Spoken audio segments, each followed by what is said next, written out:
হযরত উকবাহ ইবনু আমির রাদিয়াল্লাহু তাআলা আনহু হতে বর্ণিত।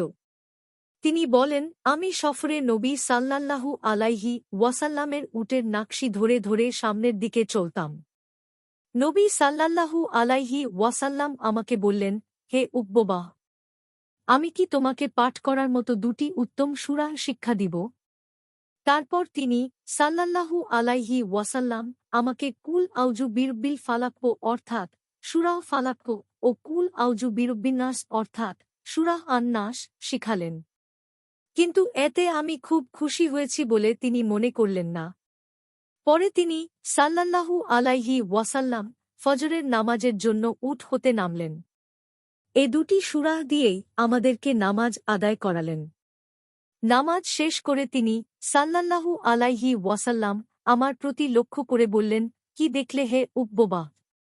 আবু দাউদ 1462, নাসাই 4536, আহমাদ 4 নং খণ্ড, পৃষ্ঠা নং 149, 150, 153, হাকিম 1 নং খণ্ড, পৃষ্ঠা নং 560। মিশকাতুল মাসাবিহ 848। হাদিসের মান সহিহ।